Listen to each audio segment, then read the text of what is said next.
بسم اللہ الرحمن الرحیم۔ السلام علیکم ورحمۃ اللہ وبرکاتہ۔ سامعین گرامی، آج کا ہمارا موضوع ہے حضرت داؤد علیہ السلام کی قوم بندر کیسے بنی۔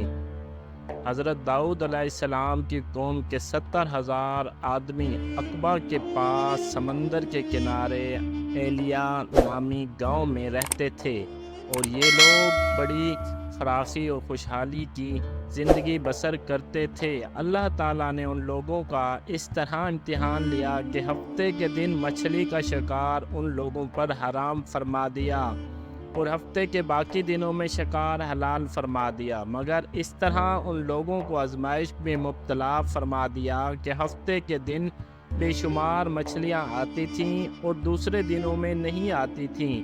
تو شیطان نے ان لوگوں کو یہ ہیلا بنا دیا کہ سمندر سے کچھ نالیاں نکال کر خشکی میں چند حوض بنا لو، اور جب ہفتے کے دن ان نالیوں کے ذریعے مچھلیاں حوض میں آ جائیں تو نالیوں کا منہ بند کر دو، اور اس دن شکار نہ کرو، بلکہ دوسرے دن آسانی کے ساتھ ان مچھلیوں کو پکڑ لو۔ ان لوگوں کو یہ شیطانی حلیہ بازی بہت پسند آ گئی، اور ان لوگوں نے یہ نہیں سوچا کہ جب مچھلیاں نالیوں اور حوضوں میں مقید ہو گئیں تو یہی ان کا شکار ہو گیا۔ تو ہفتے ہی کے دن شکار کرنا پایا گیا، جو ان کے لیے حرام تھا۔ اس موقع پر ان یہودیوں کے 3 گروہ ہو گئے۔ کچھ لوگ ایسے تھے جو شکار کے اس شیطانی حلیے سے منع کرتے رہے اور ناز بیزار ہو کر شکار سے باز رہے، اور کچھ لوگ اس کام کو دل سے برا جان کر خاموش رہے، دوسروں کو منع نہ کرتے تھے، بلکہ منع کرنے والوں سے یہ کہتے تھے کہ تم لوگ ایسی قوم کو کیوں نصیحت کرتے ہو جنہیں اللہ تعالیٰ ہلاک کرنے والا یا سخت سزا دینے والا ہے۔ اور کچھ وہ سرکش و نافرمان لوگ تھے جنہوں نے حکم خداوندی کے علانیہ مخالفت کی اور شیطان کی ہیلا بازی کو مان کر ہفتے کے دن شکار کر لیا اور ان مچھلیوں کو کھایا اور بیچا بھی۔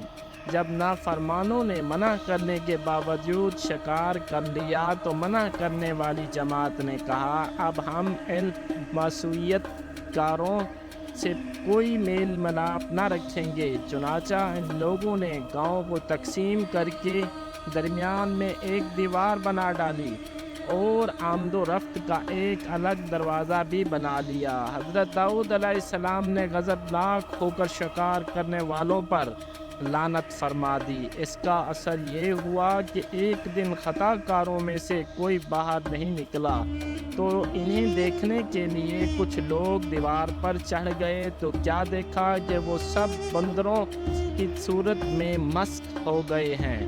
اب لوگ ان مجرموں کا دروازہ کھول کر اندر داخل ہوئے تو وہ بندر اپنے رشتہ داروں کو پہچانتے تھے اور ان کے پاس آ کر ان کے کپڑوں کو سونگھتے تھے اور زارو زار روتے تھے، مگر لوگ ان بندر بن جانے والوں کو نہیں پہچانتے تھے۔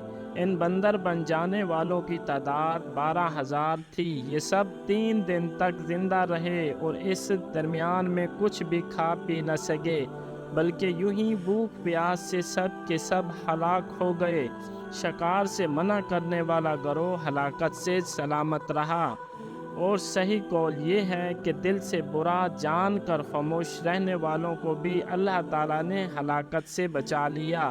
اس واقعے میں ہر مسلمان کے لیے بہت بڑی عبرتوں اور نصیحتوں کا سامان ہے۔ کاش اس واقعے سے مسلمانوں کے قلوب میں خوف خداوندی کی لہر پیدا ہو جائے اور وہ اللہ اور رسول کی نافرمانیوں کی پگڈنڈیوں میں بھٹکنے سے منہ موڑ کر صراط مستقیم کی شاہراہ پر چل پڑیں اور دونوں جہانوں کی سربلندیوں سے سرفراز ہو کر اعزاز و کرام کی سلطنت کے تاجدار بن جائیں۔